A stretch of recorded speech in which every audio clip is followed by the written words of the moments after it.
Okay guys, we're going for the triple today, and this is the warm-up session, so this is like the chillest part. Let's try and go for it, okay?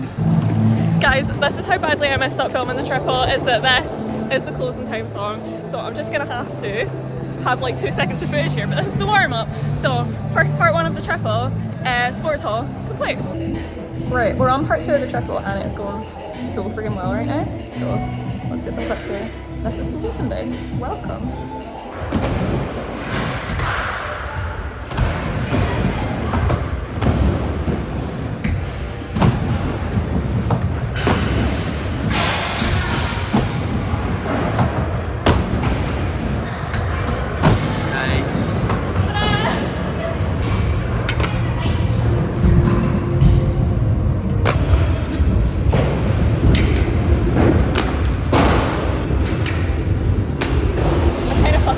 That's alright.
Guys, keeping it 100. I'm so sweaty, I'm so knackered, I almost died trying to get up from shit in the dark, but we made it through the triple, so that's what counts. It doesn't matter if I'm dying. As I was saying, the thing about filming in public places, it's kind of hard.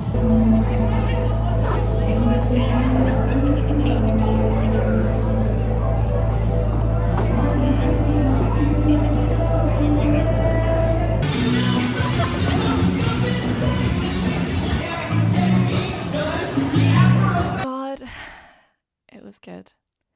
I'm so tired, but it's really quelled in me this. So every like couple of months I have this existential crisis where basically I think that there's no way I could ever be a real park skater because basically I have quite a risk averse personality. I'm not a natural risk taker. I'm kind of a big scaredy cat. So the idea of like doing something dangerous, risky, is something that's quite like a mental barrier for me to get past every single time that I go to do it, basically until I get really comfortable with the trick. So I'm not that person just like blindly jumping into something.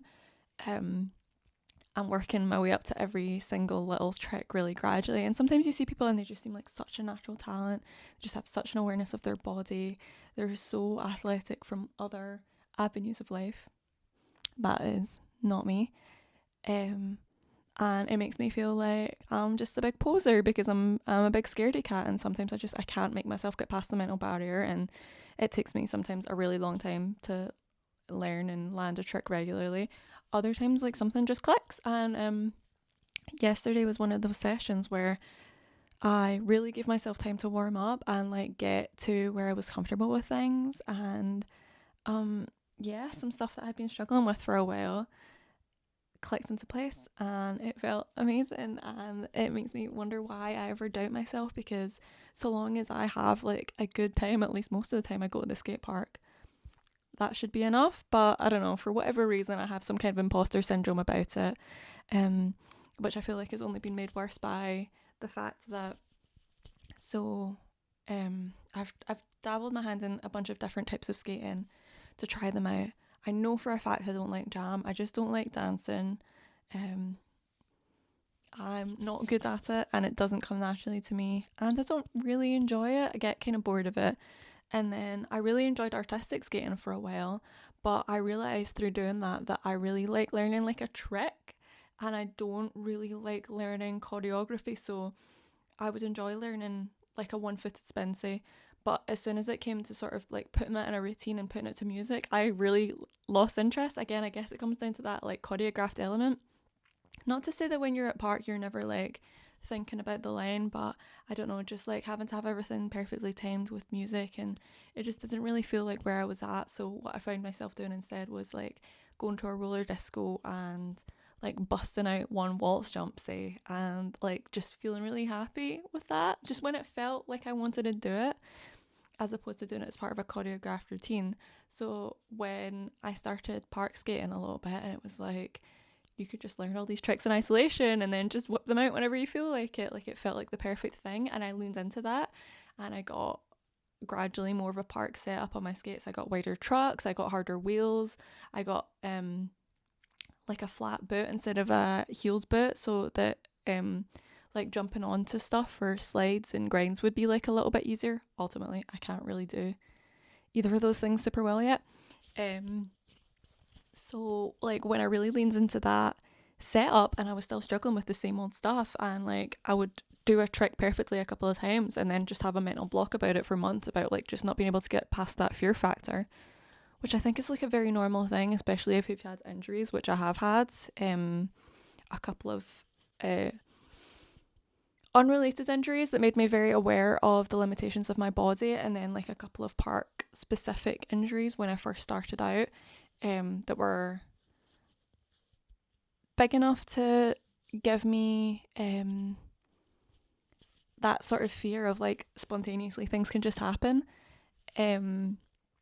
So it was really, really encouraging, because especially in the winter, God, the winter in Scotland is so brutal, and you can basically only skate indoors in the winter.